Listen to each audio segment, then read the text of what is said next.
So she find a way. She find a way to make work. And to me, this is a true definition of an artist, and this is a true definition of success, to find time to make your art. And thank you so much, Maria.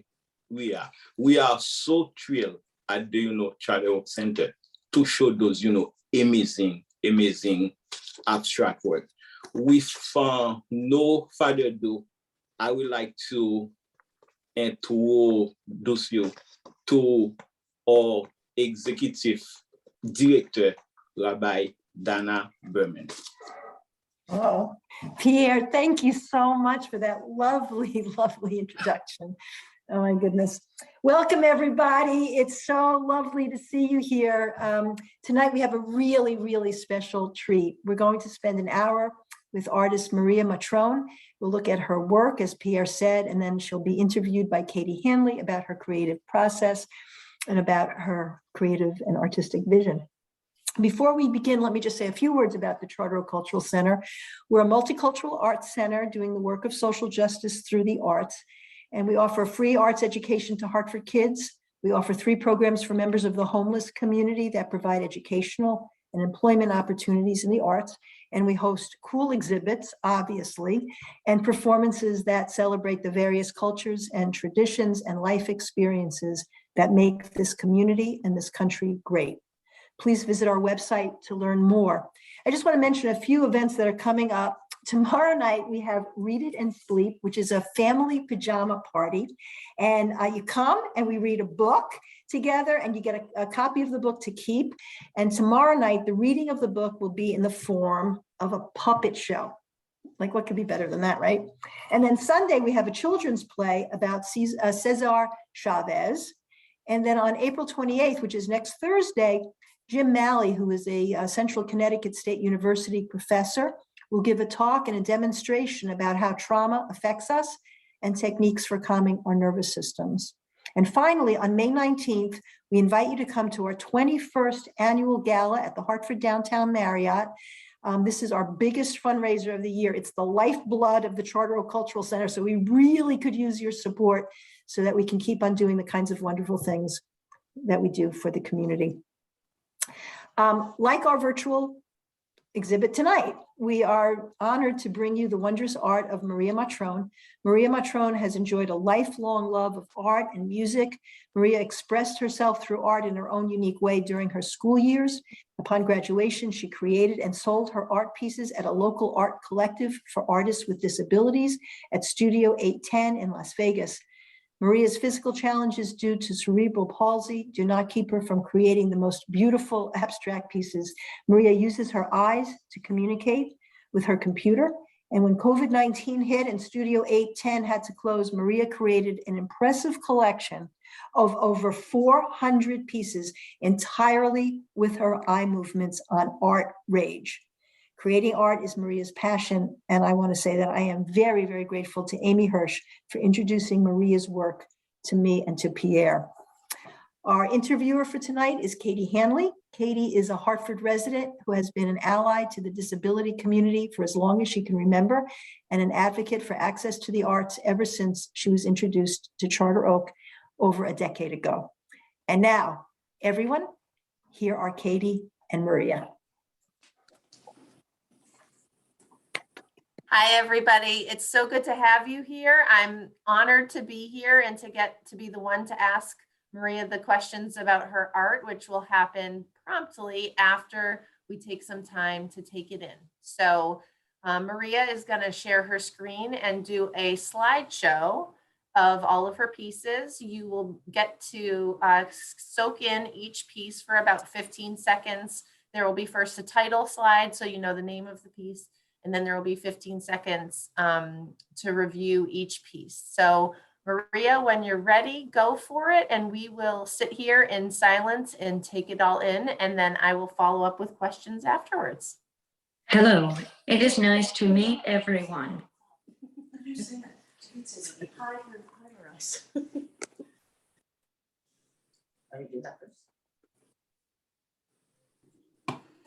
We Hi, heard you, Maria. Oh, Oh, sorry. Hi, my name's Amy, and I'm one of the nurses that helps take care of Maria. And I just wanted to kind of describe this screen for everybody. These are pictures of Maria painting in the upper left-hand corner. Maria also. Amy, Yeah. we can't see anything. It just. Oh, can't see anything. I'm sorry. Oh no, I'm sorry. There it is. Yep, Okay. It was just me. Okay. So the picture in the upper left-hand corner is Maria painting. The picture in the middle is Maria is a member of a marathon team in Las Vegas. We have several marathons throughout the valley throughout the year. And she has her own racing chair. That's her in the front of that picture. And it's a whole team of racing people who have some kind of disability, but they all participate in the marathons even with their disabilities. And then the picture on the right is Maria driving with her wheelchair. She is able to independently maneuver her wheelchair and go where she wants to go, which she loves to do. And then this is the beginning of her artwork.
That was fantastic. Thank you so much for sharing, Maria. I really appreciate being able to look at each of those for at least 15 seconds, although I found that for many of them, I wanted to look longer. And given it's almost 6 o'clock at night here, especially the paintings about cheeseburgers are making me a little hungry. But if it's okay with you, I'd like to ask you a couple of questions about your process. So let me pull up my questions. Full disclosure to everybody here, I have met Maria on the phone ahead of time to kind of talk about this, but I did not see all of her artwork ahead of time. I only saw a few pieces, so I was really enjoying seeing that. So I appreciate being able to ask you all these questions. And at the end of the questions that I have, I will encourage everybody that's joining us tonight to ask any questions to Maria. Just pop it in the chat. You can go to the bottom of the screen and click the chat bubble and then type in your question to everyone, and I'll try to get to them if we have time. Our only request is that if you can, format your question in a yes or no question format. That makes it easier for Maria to answer. She also, in addition to painting with her eyes, uses the computer to speak. And so it helps to have a yes or no question for her to answer. And then we also have a link to Maria's Etsy page where you can purchase limited edition prints of the paintings that you just saw. So I'm going to start. One of Charter Oak Cultural Center's goals is to provide wide access to the arts for all. You have a very special way of accessing the art making process, and I was hoping that you could tell us a little bit about that process. Okay, I will explain my art making process. First, I let the staff know when I want to paint, so they set up my Toby Dynavox and open the Art Rage program. Second, they make sure my eyes are aligned with my computer so it can read my eyes. Then I just take over from there. During the process, staff checks on me and makes sure I am painting without technical issues. When I am done painting, I let my staff know I am ready to save my work. Finally, I tell my staff what I want to name my paintings using my communicator, and they save the names for me. Okay, I will explain my art making process. That's wonderful. Amy, would now be a good time to show the video of just kind of like a real, in real time, what it looks like for Maria? Sure.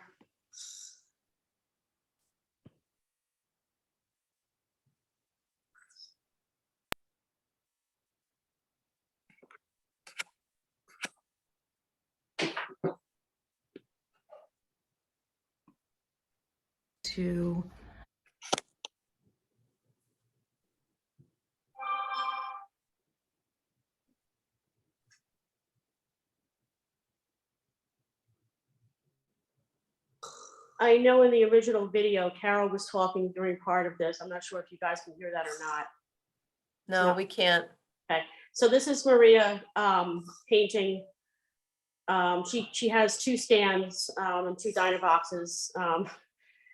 She's supposed to have, actually she has 3 stands because she has one for her wheelchair as well. But this is when she's in bed.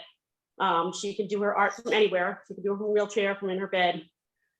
And she had the idea to set up 2 Dynavoxes so that she could talk and paint at the same time. That was all Maria's idea. And you can see at the bottom where those lights are flashing. So this is the position, one of the positions that Maria Matrone is in when she's creating her art. She those has are the like sensors 2 that devices track her side by eyes. side. We can The now hear silver Carol. Toby Dynavox on the left has our Rage with a Windows control program on it, which is much easier to access then the newest device, which is the one that has the text on it. And she's able to look at the screen and make selections with those two cameras that you just saw come up there. They focus back to her eyes, and then she's able to make strokes, brush strokes and everything, and create her artwork. You see the cameras there. The ones that are blinking, are those the And cameras? that's the process. Yes. Okay. Everything is done with head control and eye movement. And then this is a video I took just to show it a little more. It was kind of hard to see, I thought, with the original painting. This is a little easier for her to see where the cursor is and how she paints. Mm.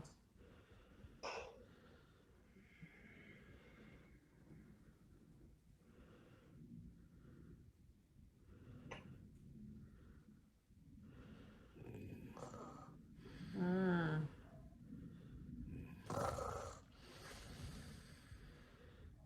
So this is Maria painting with her computer.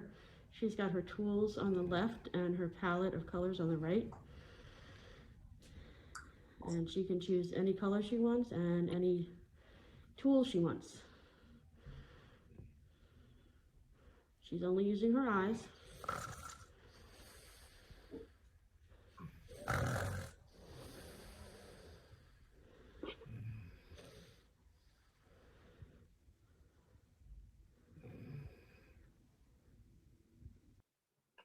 Okay, that's it. That's great. Thank you for sharing those videos. I think that it helps give us some perspective of what your process was like to see it in a video format. So when I look at those videos and I learned about, how you do this and you get support from your staff and everything, it makes me think about the amount of patience that you must have. And I guess I'm not an artist myself, but I have always assumed that artists are just naturally patient. And I didn't necessarily realize that it may be something that you really have to work at and is like a critical part of the process. And so I started reading a couple of articles actually in anticipation of talking to you, Maria, about artists and professors of art and why patience is an important part of art. And some of the things that came across in the many things that I read, which was patience is a form of action, is that you can choose to slow down or you can choose to just kind of take time. And I think that might be what Pierre was kind of hinting at when he was introducing you about that's what really makes somebody an artist, is taking the time to make the artwork. Another thing I learned is that we gain power through patience, and that also through patience, we resist the urge to quit hard things. And this particularly made me think of you because I don't want to speak for anybody else that's just seeing this for the first time, but that strikes me as very hard. And so I want to ask you about, given your disability and the tools that you use to do your painting, but also to access the world, this eye gaze technology, these programs that require a lot of patience, this patience is clearly a part of your art, but your life in general. So how do you manage your patience, and how do you cope with other people's impatience about your process? My dad taught me to be patient with my work. Whenever people express their impatience, I ignore it and keep painting until I am satisfied. In order to remain focused on my paintings, I do not let other people's opinions affect my focus or my work. I love to paint, and I will keep doing what I love no matter what. Wow. Can you tell us how much time it takes for you to complete a painting?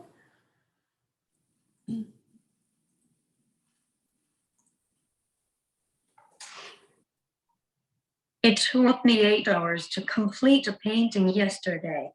Some pieces I work on for hours and some for shorter lengths of time. I never know how long it will take until I feel it is complete.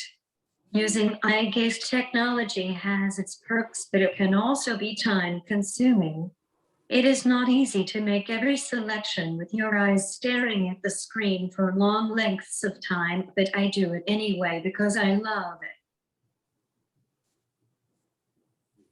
And who, I think that you described a little bit about how the staff help you in the process, but can you tell me specifically who helps you with your art process and how they help?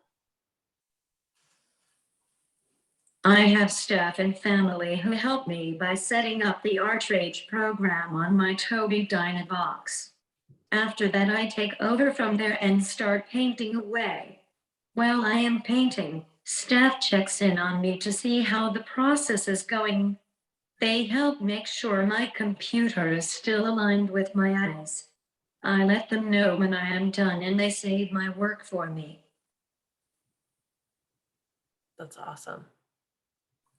How and where do you start?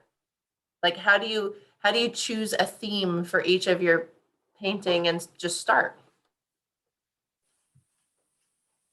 My themes for my paintings typically come from my thoughts, emotions, but it changes every day. I never know what I am going to paint the next day except for holidays. I will paint about holidays or days that are important, like birthdays or anniversaries. I paint what comes to my mind. And then you described that sometimes it takes hours and you just keep painting until it's done. When do you know when you're done?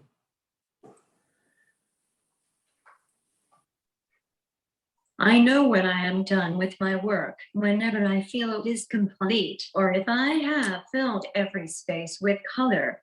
When I have an idea, I bring it to life by putting it all on the canvas. What inspires you or motivates you to paint?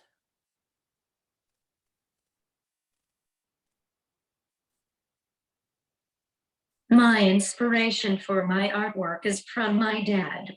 He is an excellent artist, and I learned a lot from him and other artists at Studio 810 before they closed. I also want to earn enough money to buy robot legs to help me walk. I went to an event with all kinds of disability equipment. There were different kinds of prototypes that were being tried. This is where I came across this really cool robot walker. It looks like giant robot legs and it can help you walk. I really wanted to try it on, so I did. My staff and family assisted me with trying on the robot legs and I was able to walk. I loved it so much so that it is now my dream to get one for myself. Wow, I didn't know that that was a thing. That's amazing. That's incredible. My next question for you about your art is about what your art represents to you. Does it represent your thoughts or your feelings?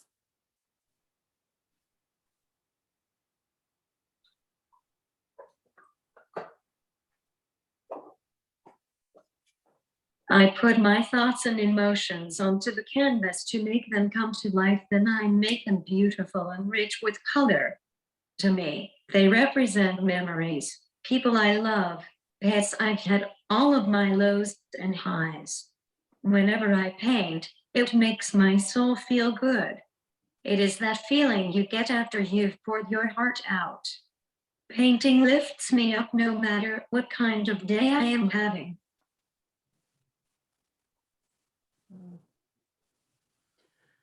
Some people, I won't say some people. Since I'm not an artist and I'm not an art expert, I'm just a fan. I might have my own definition of what art is, and some people will say, well, that's not art, or only this is kind of art.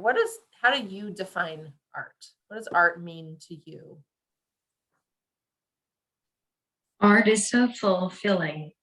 I love that it can mean anything to anyone. It is a language of its own. Art is awesome. Have you ever considered a different medium? Like if you had access to other methods, what would you like to be able to create? Paintings, sculptures, something else? I have painted before at Studio Wait-10 for a few years before they closed due to the pandemic. I used to work with acrylics and have worked on cutout pictures and pasted them on some of my older acrylic paintings. I would have a tray clamped to my wheelchair and a canvas taped to the tray. I let the staff know what colors I want beforehand, and they helped me paint by assisting my hand with the paintbrush. I would love to work with acrylics again. It is a lot of fun, but all of my creations can be physically challenging. If I bought one of your limited edition prints, which I'm going to put the Etsy link in the chat. If I bought one of them and I had it hanging in my house and somebody asked me about it, what would you hope that I would say about you as the artist? And how do you hope that we all here today describe you and your artwork to others? I would be thrilled to know my art is hanging up in someone's home. That is my dream. I hope that whoever owns my art spreads awareness about cerebral palsy and how it did not stop me from doing what I am most passionate about. When you look at my paintings, I hope you see me as simply a grown woman with cerebral palsy who always goes against the grain and says, I can and I will, to anyone who underestimates me. That's wonderful. Thank you so much, Maria. Those are all of the questions that I have prepared for Maria. And full disclosure, we wanted to be able to really hear a lot from her. And because the eye gaze technology does take some time for her to compose those answers, I did share those questions with her ahead of time so that she could take the time to be able to answer them herself. And so we do have time for some live questions, but as I mentioned, if you could put them in the chat and try your best to put it in a yes or no format, I think that Maria would, and we have some time to be able to answer some more questions. I want to thank you again for this amazing opportunity. Thank you, everyone who supported me to get here today. Well, it's wonderful to be able to hear about your process. Your answers were really, it was inspiring. And, for somebody, as I said, who's not an artist, I think that hearing what it means to you and the joy that it brings you and the meaning it brings to your life is really wonderful. I have a couple of yes, no questions if nobody else will. One thing that was, we got one. Barbara Jean is asking a question. That was actually going to be my question, Barbara Jean. So some of the paintings looked like they really had texture. It was almost hard to believe that it was like a one-dimensional digital painting. So the question is, can you pick pretty much any texture you want along with the colors? Yes. Do you try to switch up the texture a lot, or I'll start with that. Do you try to switch up the textures a lot? Yes. It's really cool how that comes across. Another question from those who are attending. Did you just start painting during the pandemic? I'm gonna answer a couple. So Mom's gonna do the mom thing here, the voice from behind, if that's okay. Maria's been painting her whole life in different mediums. But when the pandemic hit and we had nowhere to go, she was introduced to Art Rage program. And then that's when this digital and the eye gaze, which really opened up the world of her artwork for her. And she created, no lie, probably 400 some pieces during the lockdown and beyond, because her art studio closed. And then there weren't opportunities for her to go back to her work site here in Las Vegas. But her digital career took off during the pandemic. So you had to you reinvented yourself because of the pandemic.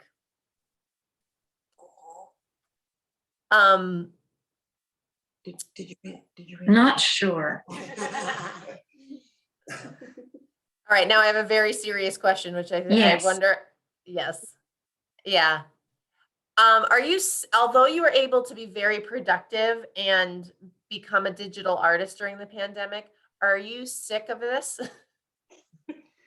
Like the rest of us? Yes. I'm half joking, half serious with that one, because enough is enough already. But what a gift that is. There's a couple of other questions here. Oh, this is a good one. Do you have your paintings hanging in your house? Yes. Fantastic.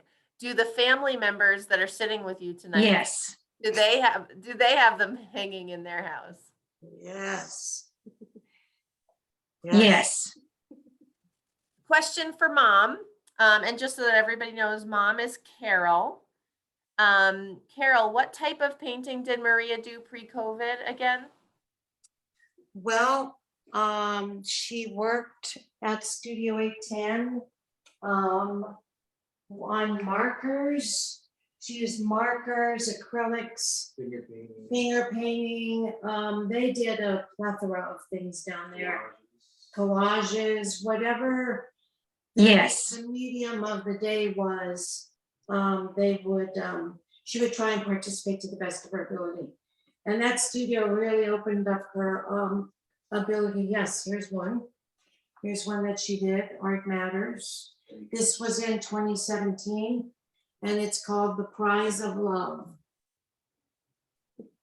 Wonderful. And that's the mixed media that you were describing before. You were cutting and putting. Right here, yeah. So yeah, she's been dabbling in art her whole life. Here's another one, her love of Kelly Clarkson. And when she moved to when she was moving to her independent living situation, her theme song was Breakaway by Kelly. So the background obviously was all done by her hands and brushes. And I mean, she'd come home, her tray, her chair, everything was coated in paint. And then they wrote the lyrics to the song on there and pulled it. So she's been doing quite a bit of creative artwork her whole life. Thank you for showing us that. Yes. Yeah. Will you be offering your artwork in different forms, such as prints, note cards, etc.? Yes. Yes. That's fantastic. Here's the thing, this kind of evolved very quickly and spontaneously. And Maria's been dreaming. Not sure. Yeah, Maria's been dreaming of this for a while. So this is just our first effort at a show. And, you know, Maria, like we just talked about her going back to work, and she said, no, I'm going to work from home and sell my art. So here we are. So Fantastic. Fantastic. So I guess stay tuned on her Etsy store would be the answer to that, right, Maria? Maria, we shared your link Yes. in the chat, and I'm sure we can follow up with everybody too to make sure they have that. So those are all the questions that we have. Thank you so much for taking the time to answer, you know, my questions that I sent a few days ago, and then these questions here today.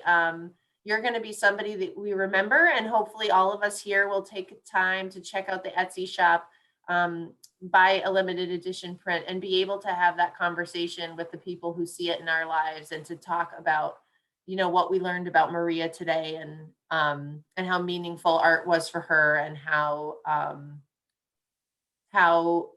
capable and inspired she is, along with what is special about her, which is having cerebral palsy. So I'm going to do a mom moment here, because you know, as moms, we can't keep our mouths shut. But I want to thank Nurse Amy for putting this together. There's Nurse Amy.